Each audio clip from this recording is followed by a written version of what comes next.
Bueno, pues yo creo que vamos a dar comienzo al webinar de hoy.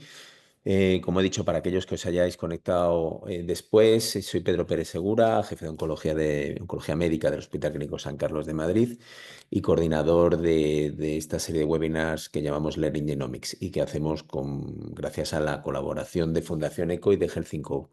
En el día de hoy vamos a tocar un tema de enorme importancia, que es el tema del cáncer de colon y los biomarcadores, pues sobre todo debido a la alta prevalencia, ¿no?, que tiene esta enfermedad y la gran cantidad de pacientes que atendemos, ¿no? Y los avances que se han producido en los últimos años que están cambiando de manera dramática el enfoque de la enfermedad y el pronóstico de nuestros pacientes. Para ello tenemos la grandísima suerte de contar con una de las personas que más sabe y más en punta está de la investigación en el campo del cáncer de colon, que es Elena Élez. Ella es especialista en oncología médica en Valdebrón, de hecho es la responsable del área de clínica y de investigación translacional del programa de cáncer de colon de dicho centro. Y bueno, ha participado en múltiples ensayos clínicos y proyectos de investigación, estando ella más centrada en todo el área que tiene que ver con nuevas terapias e identificaciones de biomarcadores en cáncer de colon.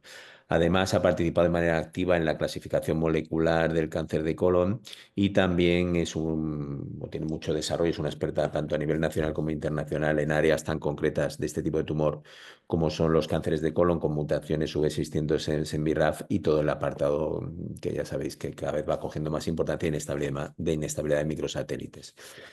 Aparte de eso, pues bueno, también desarrolla un papel bastante importante en la sección más MIR de la Sociedad Española de Oncología Médica y tiene un área de mucho desarrollo en la parte docente o en la parte formativa de manera general, ¿no? Tanto a nivel de la especialidad como en su comunidad autónoma.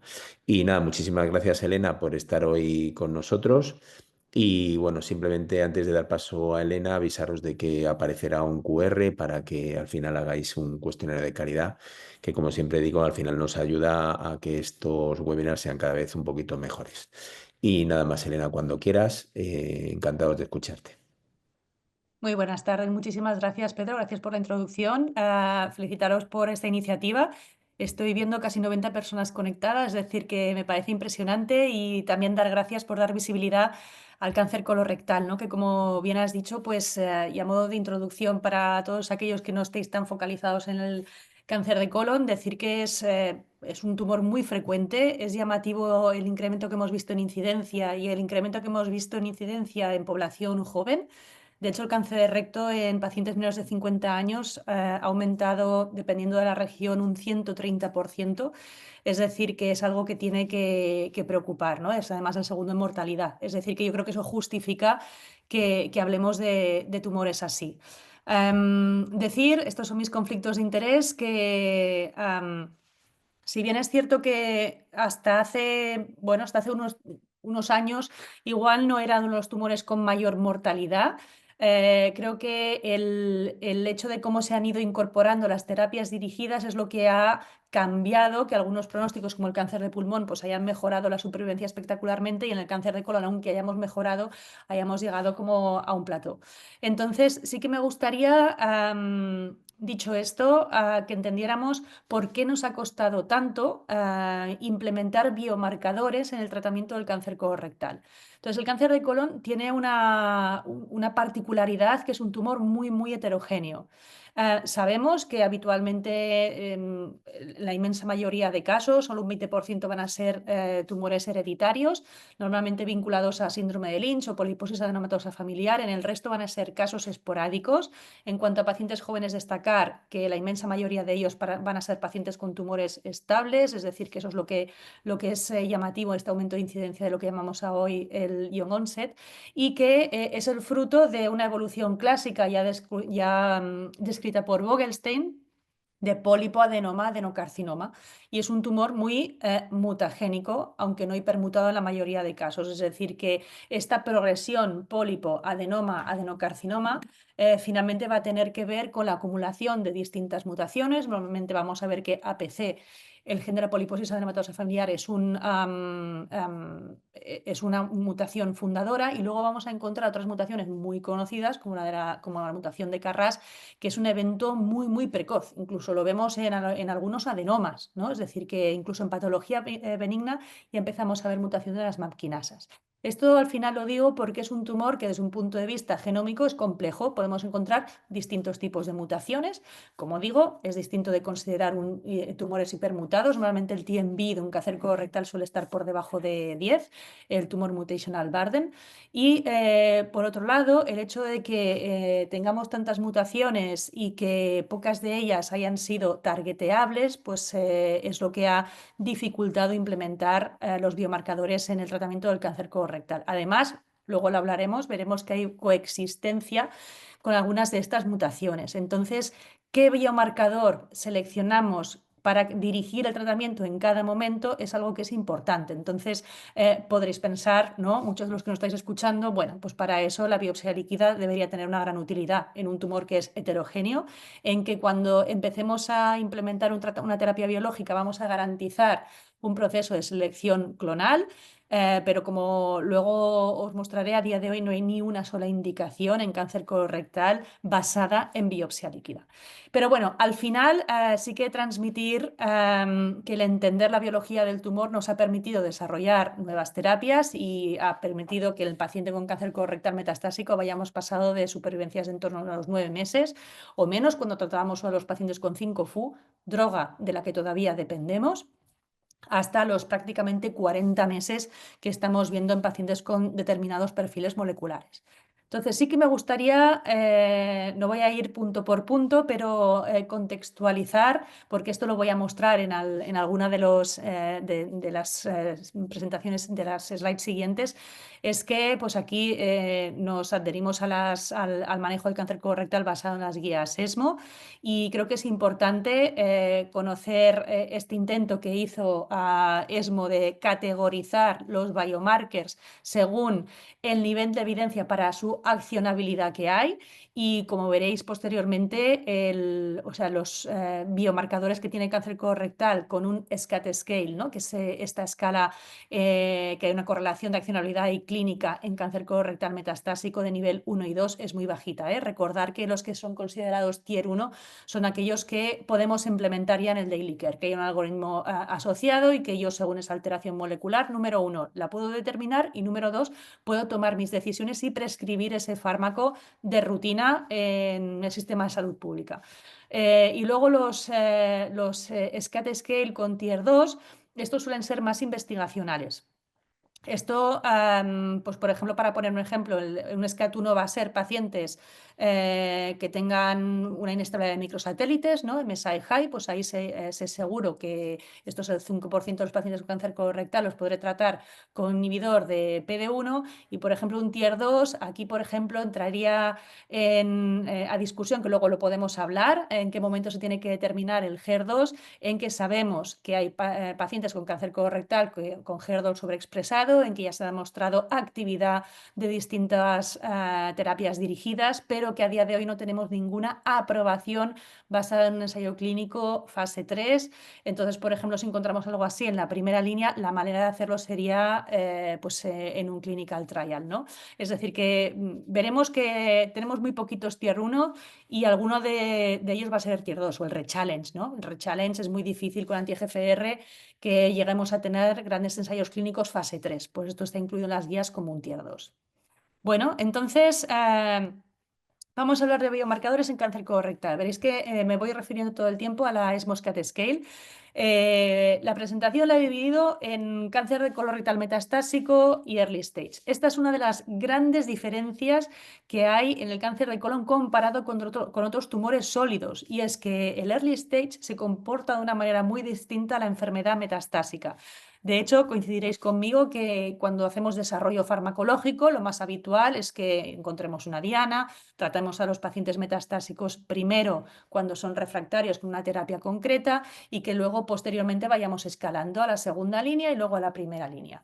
Vale, en cáncer colorectal también lo hemos intentado hacer así, escalar desde la enfermedad refractaria a la primera línea y luego explorar qué es lo que pasa en adyuvancia. Entonces, decir que ensayos clínicos de adyuvancia con terapia dirigida Hay 4, 2 con anti-GCR y 2 con antiangiogénicos, todos ellos negativos, probablemente por el momento en que se desarrollaron antes del año 2008 y por una falta de selección de pacientes, pero el hecho es que se comportan de manera distinta. O, por ejemplo, el MSI que luego lo hablaremos, en early stage confiere un buen pronóstico, en enfermedad avanzada confiere un mal pronóstico desde ese punto de vista. Es decir, que eso también ha hecho que sea más complejo incorporar los biomarcadores al tratamiento del cáncer de colon. El 80% de los pacientes van a tener una enfermedad limitada, es decir, que al final estamos aplicando medicina de precisión desde ese punto de vista, más allá de la instancia de microsatélites, en solo un 20% de la población, que son los pacientes metastásicos, aunque sí que es verdad que es donde hay más margen de mejora. Entonces, estos son los biomarkers que empleamos en cáncer colorectal. Este update se publicó a finales del 2024. Entonces, básicamente, en cáncer de colon hay dos vías de supervivencia fundamentales que van a ser la proliferación, mediado por la vía de las MAP quinasas, receptor de GFR, KRAS, BRAF, MEK, ERK, y una activación accesoria por la vía de PI3K, AKT, mTOR. Accesoria. Esta vía tiene una relativa importancia en cáncer colorectal, salvo para el desarrollo de resistencias. Y luego, por otro lado, la angiogénesis. Entonces, para la angiogénesis no tenemos biomarker, ninguno de los que os puedo enseñar aquí nos lo hace referencia a la angiogénesis. Entonces, para aquellos pacientes en los que no tenemos un biomarker, es lo que empleamos. Es decir, que fármacos antiangiogénicos, básicamente bevacizumab, aflibercept, y luego más allá en la enfermedad refractaria, fruquintinib, regorafenib, que tiene papel antiangiogénico también. Pero eso van a ser, cuando empleemos un antiangiogénico, va a ser para lo que llamamos all comers, independientemente del estado mutacional de estos biomarkers. Entonces, CARRAS en RAS, ves que pone aquí que el SCAT score no aplica, porque CARRAS en RAS, en el momento de esta publicación, hace referencia a el papel que tienen como factor predictor negativo de respuesta a terapia anti-EGFR. Entonces, recordar que los inhibidores de KRAS G12C han demostrado actividad también en cáncer de colon, combinados a fármacos, como luego veremos, a fármacos anti-EGFR, pero desde el punto de vista de clasificación molecular del cáncer de colon, este sería el primer subtipo. Pacientes all-RAS para los exones 2, 3 y 4 de KRAS y exones 2, 3 y 4 de NRAS, y su papel como factores de resistencia a terapia anti-EGFR. BRAF, junto con la escena de microsatélites, han sido los primeros biomarcadores predictores de respuesta positivos a tratamiento. Es decir, esto cambió en el momento en el año 2016 se incorpora la determinación de BRAF desde un punto de vista pronóstico, pero en las últimas guías actualizadas, publicadas en el año 2023, ya se incorporan ambos como un factor predictor de respuesta. En el caso de BRAF, hay inhibidores de BRAF y terapia anti-GFR, y para el MSI, pues pacientes con inestabilidad de microsatélites, ya sea su determinación, luego podemos hablar de eso, mediante PCR o inmunohistoquímica, en torno al 5% de los pacientes con cáncer colorectal, con un nivel de evidencia 1A para ambos. Como comentaban, 4% de los pacientes metastásicos van a tener mutación de KRAS G12C. Decir que no tenemos nada a día de hoy aprobado o reembolsado, aún sí que se han incluido las ESMO Living Guidelines, su recomendación en caso de identificarlo para elegibilidad, para clinical trial o accesibilidad, dependiendo de la región. Estos son muy cautos con su recomendación. HER2. Sobre HER2 es lo que más se ha discutido, en torno, dependiendo de la serie, de un 2 o un 4% de los pacientes no llega, pueden tener una sobreexpresión, amplificación de HER2. Para esto ya hemos visto actividad de terapia dirigida anti-HER2 en población refractaria, tucatinib, trastuzumab deruxtecan, también estas nuevas drogas se ha visto que tiene actividad, y a día de hoy se está reclutando para ensayos fase 3 en primera línea. Veis que tiene un nivel de evidencia 2B porque tampoco tenemos nada aprobado reembolsado. Su incorporación en las guías ESMO ha sido como valorar elegibilidad para ensayo clínico, y su determinación está en la tercera línea, como lo veremos. Y finalmente, mutaciones de poli. El cáncer colorectal, MSS, puede existir esta alteración molecular poco frecuente, menos de 1% de los casos, va a ser excluyente con la inestabilidad de microsatélites y estos son tumores con un TMB muy alto, por encima de 150-200. En este caso, sí que serían pacientes elegibles para ser tratados con inmunoterapia. De nuevo, no va a haber ningún ensayo clínico fase 3 a este respecto por la baja representatividad de estos pacientes, pero sí que justifica el buscar elegibilidad para ser tratados. Por tanto, CARRAS en RAS, BRAF, MSI y HER2 en la enfermedad refractaria. Poli, recomendable testarlo. Esto hay que pensar, por ejemplo, pacientes jóvenes con un tumor MSS y que veamos que el comportamiento de terapia dirigida no sea típico. En este caso, lo podemos valorar su determinación. Y así es como se han colocado, ¿no?, estos biomarkers. Es decir, que según la SMOSCAT Scale, tenemos estos grandes grupos de poblaciones moleculares en cáncer colorectal, que como digo, básicamente serían RAS wild type, pacientes MSI high, BRAF mutados, RAS mutados en cuanto a resistencia a terapia dirigida, elegibilidad para aquellos pacientes con CARRAS GOCC, HER2 en la enfermedad refractaria y un biomarker de lo que luego también podemos hablar, pero que en su momento fue controvertido, pero finalmente se ha incorporado en las guías, es el que podéis ver aquí, que es la lateralidad. Esto es muy curioso, un pooled análisis publicado en el año 2017, incluyendo 6 ensayos clínicos, todos ellos fase 3 menos 1, que era fase 2, y todos ellos en primera línea, excepto uno en segunda, demostraron que aquellos pacientes con tumores All-RAS, BRAF wild type de localización izquierda tienen mayor beneficio en primera línea a terapia anti-EGFR en términos de supervivencia global y supervivencia libre de progresión. No había diferencias en cuanto a tasa de respuestas, pero a día de hoy se incorpora la lateralidad para la toma de decisiones, que es lo que podemos ver aquí. Estas son las guías ESMO actualizadas. Entonces, decir que yo creo que estamos trabajando ya en la enmienda de las siguientes guías. Lo que manda a día de hoy ya es la inestabilidad, es decir, este va a ser el primer biomarcador que vamos a testar siempre porque es el que va a mandar. La magnitud de beneficio de la inmunoterapia es muy distinta a la de la terapia dirigida, de manera que este va a ser nuestro primer factor de decisión más allá de la condición clínica del paciente. Tumores MSI, a día de hoy hay evidencia para el tratamiento con pembrolizumab o nivolumab y pilimumab. Esto se ha introducido ya en las ESMO Living Guidelines con un nivel de evidencia 1A. Y a partir de ahí, pues las determinaciones del RAS, del BRAF, en población RAS, BRAF wild type, lo que comentaba, dependiendo de la localización tumoral, en cáncer de colon izquierdo haremos terapia anti-EGFR, en el derecho eso lo relegaremos a líneas posteriores de tratamiento. Nada específico aprobado para RAS mutados y nada específico aprobado para BRAF mutados. En este caso es cuando os decía que si no podemos ir a targetear la proliferación, vamos allá a la angiogénesis. Y para lo que llamamos all comers, que no tienen un driver concreto que podamos targetear, ¿no? Recordad que el CARRAS GOCC no hay nada aprobado en primera y es solo un 4% de los pacientes. Aquí es cuando vamos a emplear los anti-EGFRs. Y en segunda y tercera línea, destacar que si el paciente MSI no lo hemos tratado, recordar que ahí la recomendación sería nivolumab y pilimumab. Esto no está actualizado. Se han presentado ahora recientemente resultados del estudio 8H que explora, que compara nivo versus nivo IPI a lo largo de todas las líneas de tratamiento del paciente y con eso tendría la recomendación también, esto era en base al estudio Checkmate 142, para CARRAS GOCC según accesibilidad a acceder al tratamiento, y sí que destacar que para BRAF V600, tanto en segunda y tercera línea, hay nivel de evidencia 1A para recomendar encorafenib cetuximab en esta población de pacientes, aprobado, no reembolsado en nuestro país, tampoco en Bélgica.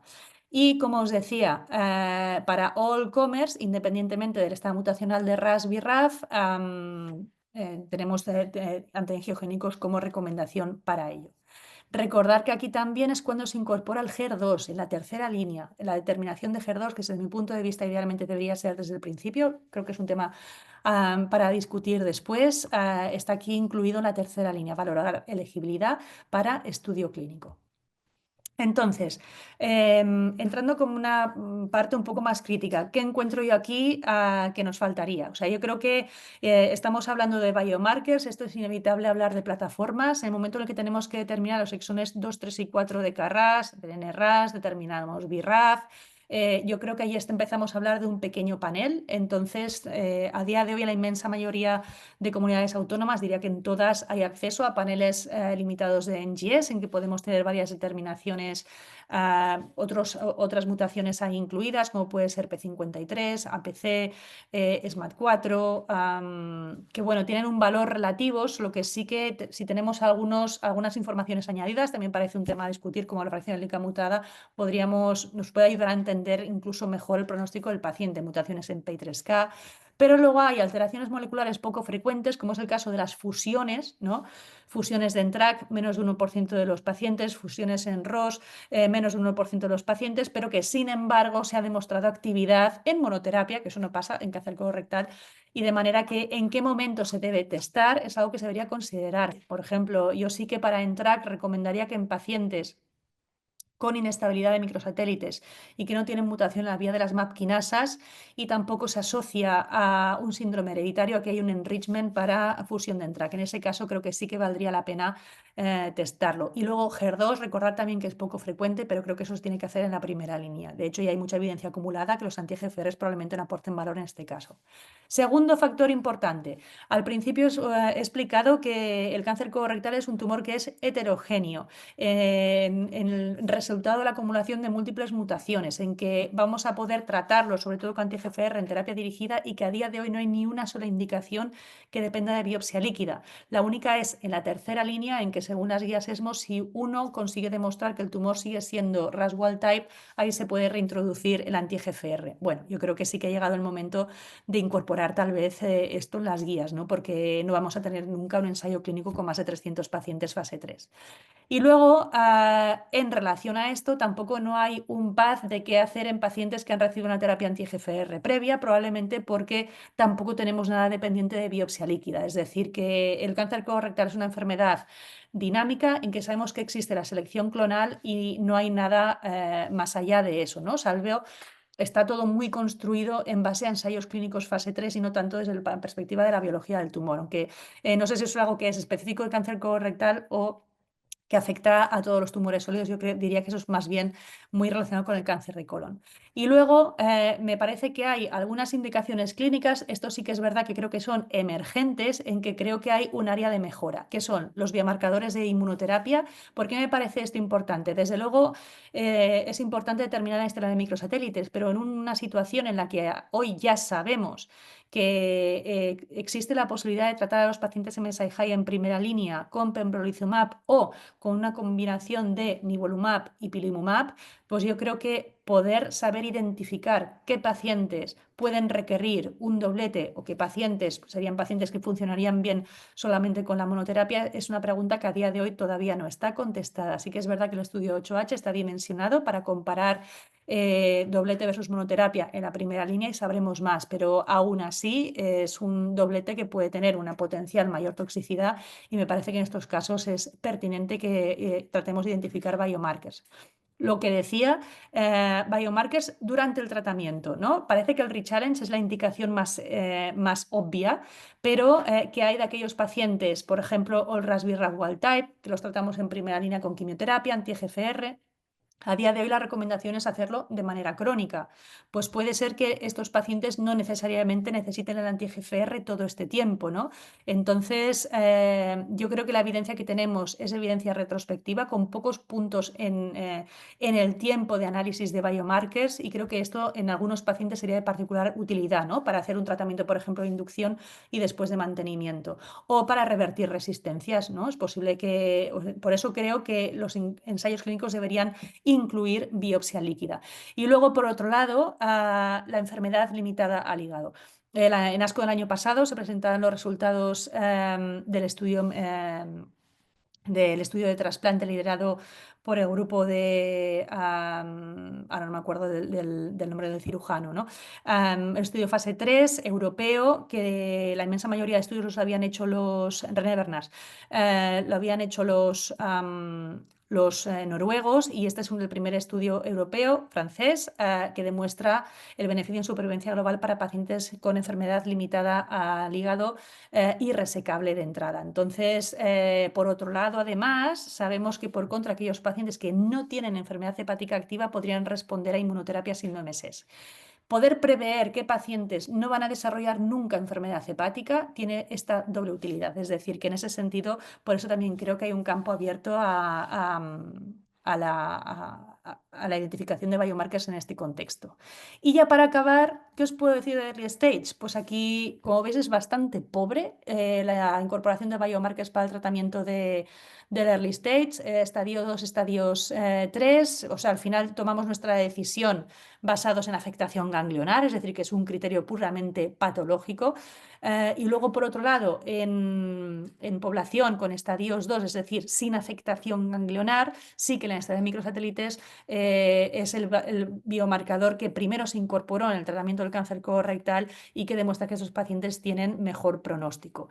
Más allá, todo lo que tenemos son un análisis post-hoc de grandes ensayos clínicos en el que hemos estratificado los estadios 3 entre bajo riesgo y alto riesgo, dependiendo de la afectación ganglionar, del grado de profundidad de afectación de la pared del intestino, pero como veis, muy pobre. Sin embargo, y a cabo, la biopsia líquida sí que ha demostrado ser la determinación del ctDNA postquirúrgico el factor pronóstico más poderoso desarrollado hasta la fecha. Todos aquellos pacientes que tienen ctDNA positivo recaen, no hay ninguna duda, el 100%, ¿no? De manera que esto ha hecho que se hayan desarrollado múltiples estudios clínicos, podéis ver aquí un resumen de todos ellos, con una gran variabilidad en cuanto a la población que se recluta. Hay algunos que van a estadios 2, estadios 3 a la vez, otros solamente estadios 3, otros solamente estadios 2, estrategias de escalada de tratamiento empleando 3 quimioterápicos, otros de desescalada de tratamiento, otros de observación, otros que lo que pretenden hacer es demostrar la utilidad clínica de este biomarcador. Y luego, por otro lado, tampoco sabemos por qué unos tumores a igualdad de estadio patológico tienen ctDNA postquirúrgico y otros no. Es decir, que al final, si sabemos que todos recaen, desde mi punto de vista, lo interesante podría ser evitar que estos tumores lleguen a tener un ctDNA positivo. Y eso me lleva al potencial papel de la neoadyuvancia. Y aquí sí que la inestabilidad de microsatélites ha sido fundamental. Yo creo que el Landmark Study es el estudio NICHE, presentado y publicado por Miriam Chalabi, luego el estudio en cáncer de recto por Andrea Cercé, que es un estudio en el que el tratamiento con dostarlimab en MSI high con cáncer de recto early stage tiene un 100% de respuestas, y en estos casos se evita además la cirugía amputativa en estos casos, y de hecho ya son muchos los estudios clínicos que demuestran que realmente la neoadyuvancia en población MSI high con inhibidores de PD-1 tendría un gran impacto, ¿no? Entonces, de hecho, Miriam Chalabi presentó en ESMO el año pasado los resultados con ctDNA, y todos estos pacientes son ctDNA negativos. Podríamos hablar postquirúrgicos, podríamos hablar mucho de la técnica, la determinación, los falsos negativos, pero al final yo creo que esto es una prueba de concepto de hasta dónde deben ir las cosas, y yo creo que es cuestión de tiempo que cada vez más se haga más neoadyuvancia, pero para ello tenemos que saber qué tipo de biomarcadores se tienen que implementar más allá del MSI. Y como resumen, decir que la mejoría del tratamiento del cáncer colorectal, sobre todo metastásico, ha sido a expensas de entender la biología del tumor. Creo que ocasiones como la de esta tarde ponen, ¿no?, que nos permiten poder tener un punto de conexión entre investigadores básicos, translacionales, oncólogos médicos, estadísticos. Tiene que ser un esfuerzo colaborativo, sobre todo cuando diseñamos ensayos clínicos.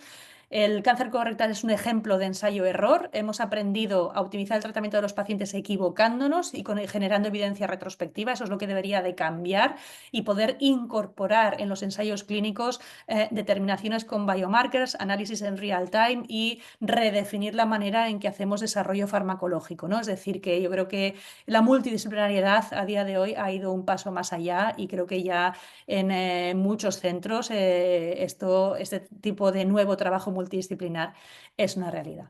Así que muchas gracias por la atención y nada, encantada ahora de pasar a la discusión.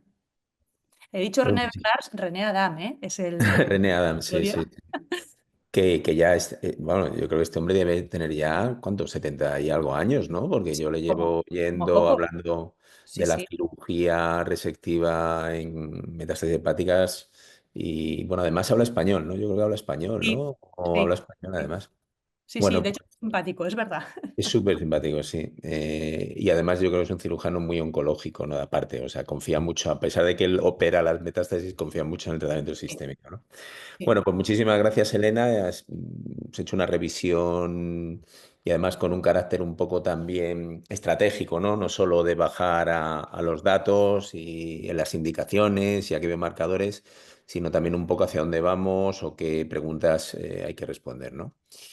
Bueno, pues mientras se van animando los asistentes, pues bueno, yo la primera pregunta que tengo que hacer, porque es que es una pregunta que espero que tú me puedas contestar, pero que es curioso, ¿no? El tema del colon derecho y el colon izquierdo, ¿no? Sí. Es decir, ese comportamiento, incluso con un mismo perfil molecular a veces, ¿no? Pero con distinta respuesta, ¿no? Distinta predicción de respuesta al tratamiento.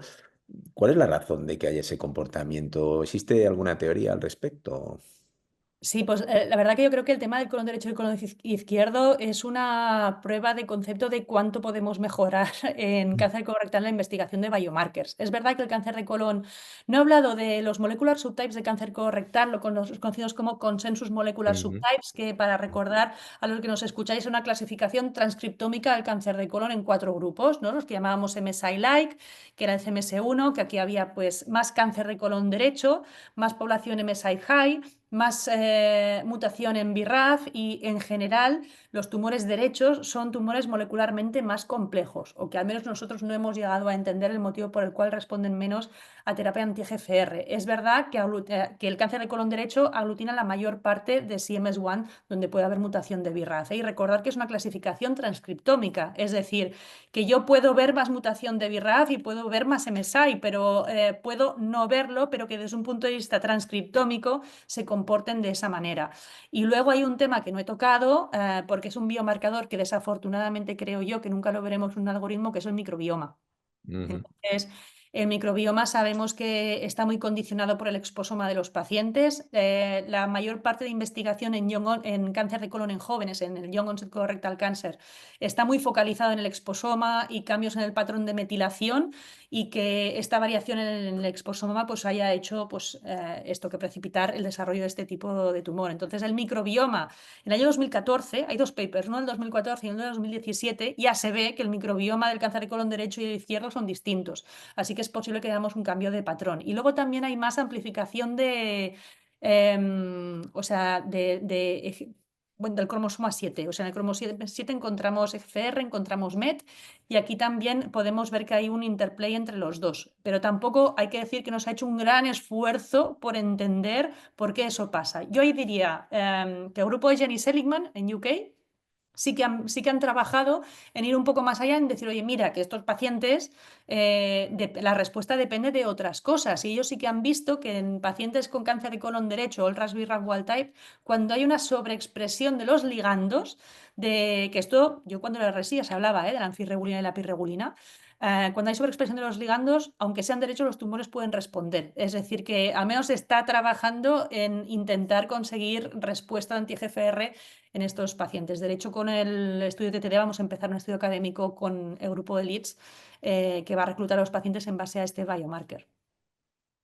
Pues mira, se han ido animando ya los asistentes, te le voy haciendo las preguntas en orden. Dice un compañero, dice, el análisis real time para el manejo del paciente es el uso del DNA tumoral circulante para secuenciar con mayor oportunidad el tratamiento. Hace esa pregunta.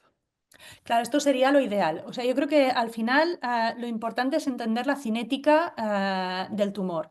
Entonces, que yo pudiera entender lo que pasa antes de empezar el tratamiento, que entienda lo que ocurre cuando estoy evaluando el tratamiento en situación de mejor respuesta y ver qué es lo que ocurre cuando progresa el tumor. De hecho, para mí uno de los landmark studies de Re-Challenge es el estudio Cronos, lo lideró el grupo de Salvatore Sieni y Andrea Sartore Bianchi, y ahí, cuando incluían a los pacientes, lo hacían según cinética.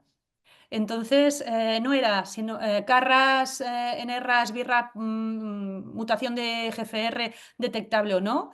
Era si yo veo que antes del anti-GFR no requería monitorización y ahí era imposible reclutar pacientes en el estudio. Y luego lo que hicieron fue enmendarlo para ser pragmáticos, hacer una PCR en biopsia líquida y ver positivo o negativo, porque al final la utilidad clínica es lo que es importante. Entonces, por eso creo, a día de hoy no tenemos ninguna...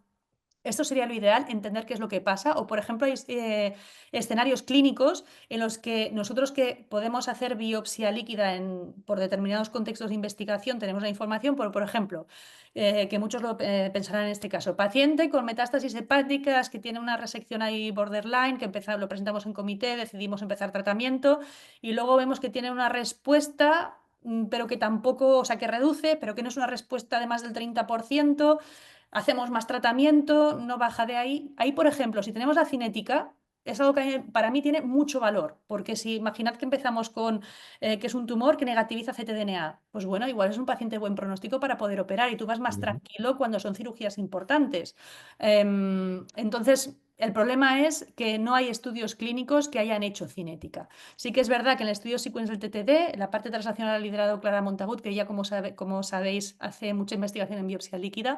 Ahí sí que vamos a tener información de estos distintos time points y creo que aportarán mucha información. Es decir, que sería la situación ideal, pero los ensayos clínicos no lo han incorporado. Entonces, cuando hacemos una determinación, tenemos que poder entender qué hacer con ese resultado y coger Efectivamente. Efectivamente. Vale, otra cuestión, excelente exposición. No he entendido por qué Carras y NRAS no tienen clasificación 2B.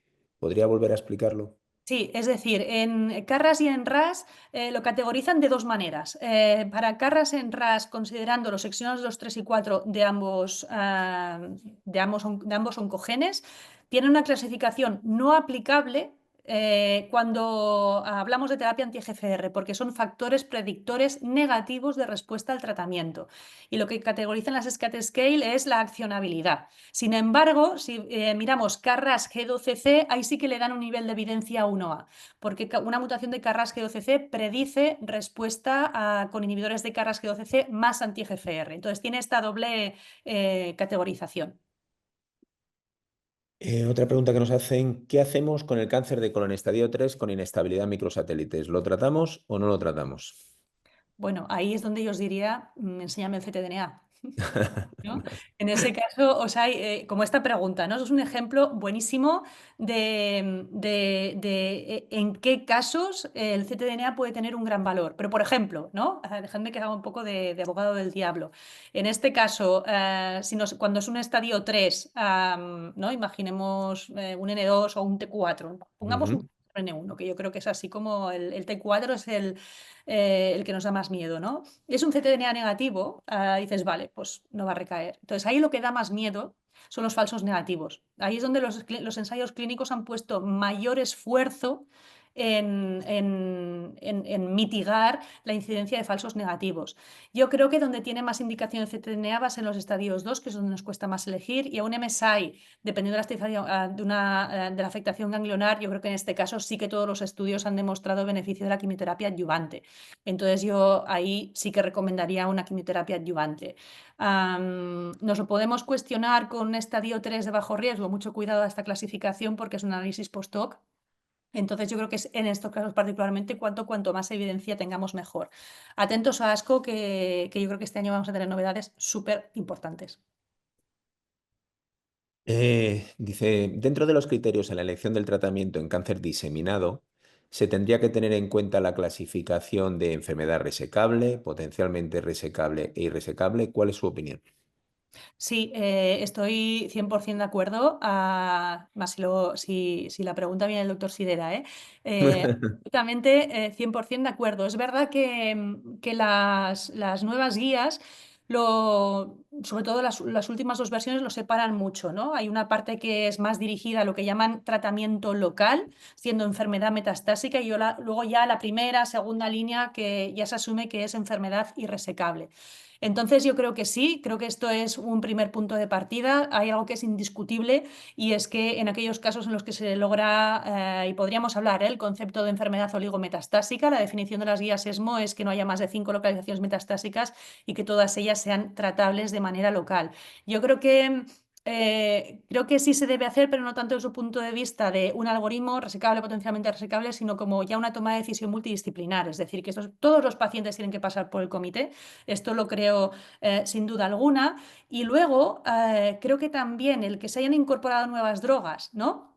Como que esto no lo he comentado durante la presentación, botensilimab y balstilimab, ¿no? Que son inhibidores de CTLA-4 PD-1 de nueva generación, han demostrado eficacia de la inmunoterapia en pacientes con cáncer colorectal metastásico sin metástasis hepáticas activas. Y activas es la gracia, ¿no? Es decir, que yo creo que antes se estratificaba mucho así, resecable de entrada, potencialmente resecable, ¿no? Y luego ya en la segunda línea nos cuesta de llevar a un paciente a resección, pero el hecho de que ya ahora haya muchos más tratamientos en la refractariedad y opciones terapéuticas para pacientes a los que tratamos las liver mets va a redefinir la manera en la que tratamos la enfermedad hepática. Creo que vamos a ser más, entre comillas, agresivos o vamos a Ujú. ser más proactivos presentando a estos pacientes en los comités multidisciplinares. Es decir, que yo creo que creo que por suerte ya todos los pacientes se presentan en comité y esto se establece, ¿no? Potencialmente resecable. Ahí en este caso es muy importante para el empleo de anti-EGFR en los derechos, porque en el cáncer de colon derecho metastásico no hay diferencia en cuanto a tasa de respuestas según la localización tumoral. Entonces, si es solo para neoadyuvancia en un potencialmente resecable, ahí se puede emplear un anti-EGFR porque tiene mucha rapidez y profundidad de respuesta. Donde no es en la enfermedad que no va a ser nunca resecable, porque ahí hablamos de supervivencia global y es donde no se ve beneficio y hacemos un tratamiento sostenido en el tiempo. Perfecto. Si tienes dos tumores metacrónicos digestivos, por ejemplo, un gástrico inestable y un colon estable, o al revés, ¿esto es posible o habría un fallo en la determinación y probablemente sería un síndrome de Lynch? Vaya, pues es una pregunta que reconozco que para mí resulta compleja. Y en este caso creo que, bueno, además, igual tú, Pedro, incluso lo sabes mejor que yo, ¿no? Creo que es fundamental cuando nosotros valoramos a estos pacientes hablarlo con las unidades de especialidades, con las unidades de alto riesgo hereditario y cotejar, o sea, yo siempre invito a repetir las determinaciones, ¿eh? O sea, después de mucha experiencia tratando tumores MSI desde hace muchos años, hay todavía errores diagnósticos por múltiples cosas, o sea, por la preparación de la muestra, por la representación celular de la muestra, es decir, que en esto yo invito a que como oncólogos también tengamos esta presunción de que no nos encaje o comentarlo. Estos son los pacientes que se tienen que comentar en un molecular tumor board y desde luego referir a una unidad de alto riesgo hereditario. No, yo estoy de acuerdo contigo que si no nos queda, no nos quedamos tranquilos, hay que repetirlo o hacer estudio directamente germinal, que tampoco pasa nada hoy en día y es Justamente. relativamente accesible. Pero sí que es verdad que en una situación de este tipo, donde te encuentras inestabilidad en el estómago y no en el colon, es muy improbable que sea un síndrome de Lynch, porque la inestabilidad en el gástrico no tiene el mismo valor que la inestabilidad en el colon, ¿no? O en el endometrio incluso, ¿no? Para los síndromes de Lynch. Pero yo estoy de acuerdo en que si no nos cuadra algo de un punto de vista clínico, lo suyo es repetirlo o pasar directamente a un estudio germinal, ¿no? Mientras hay alguna más que todavía nos quedan, parece que hay una, sí. Dice, gracias Elena, en colon derecho decía solo anti-EGFRs y potencialmente resecables, pero ¿cómo encajamos la hiperselección molecular y cómo podemos aplicarlo a la clínica? Bueno, a ver, cómo se nota que Rosario se dedica al cáncer de colon y ve mucho cáncer de colon, ¿eh?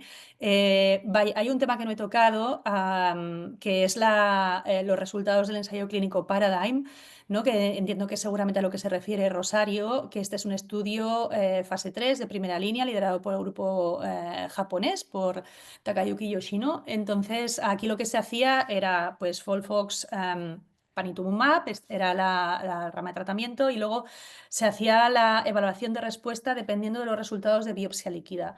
Entonces, aquellos pacientes que no tienen ninguna alteración molecular de resistencia, entre las que quiero recordar que había BIRAF, es decir, no era un criterio de inclusión para el estudio el BIRAF, pero se lo hacían la determinación después, miraban también MET, había varios PI3K, varios factores de resistencia. Entonces, ahí se ve que aquellos pacientes que tienen menos alteraciones moleculares en la biopsia líquida son los que más responden al tratamiento.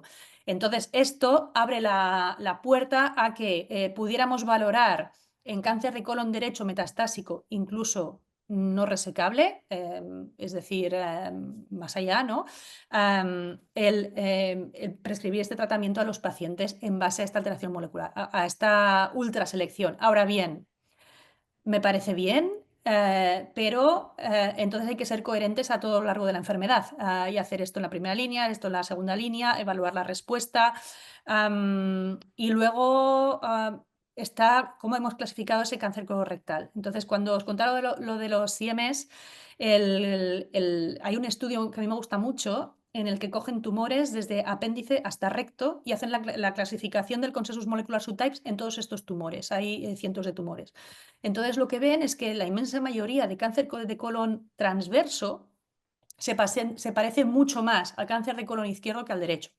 Entonces, ahí un poco lo que dicen en el estudio es que probablemente no nos estamos equivocando tanto cuando prescribimos un anti-GFR. Entonces, al final se trata de cuanta más información tengamos del tumor, mejor. Y luego no perder de vista este equilibrio que no le he comentado y me parece que es fundamental, que es la perspectiva del paciente. O sea, yo creo que en los estudios con anti-GFR me parece fundamental tener información de pros y cons, que no lo tenemos. Entonces, esa información también puede ayudar mucho para tomar este tipo de decisiones en pacientes como estos borderline. Entonces, la ultraselección creo que sí que es algo viable, pero tenemos que entender el resultado, qué plataforma vamos a usar y cómo vamos a interpretar esos resultados. Y me parece que a día de hoy no hay el conocimiento ni los recursos para poderlo hacer. Y no sé si desde un punto de vista de beneficio clínico aporta tanto a los pacientes. Pero Bueno, bueno, pues yo son creo que cosas que comparto, ¿eh? ha sido un final fantástico. Yo creo que incluir efectivamente, explicarle bien a los pacientes qué ganan y qué no ganan, quizás más que perder, ¿no? Pero hasta qué punto tiene impacto, yo creo que también es clave, ¿no? A la hora de tomar una decisión y más cuando nos movemos en un entorno donde todavía no lo tenemos claro desde el punto de vista científico. Nada, Elena, yo solo agradecerte de nuevo la presentación que ha sido fantástica. Yo creo que además, como has visto, las preguntas son todas muy, muy prácticas y muy de las que nos hacemos todos.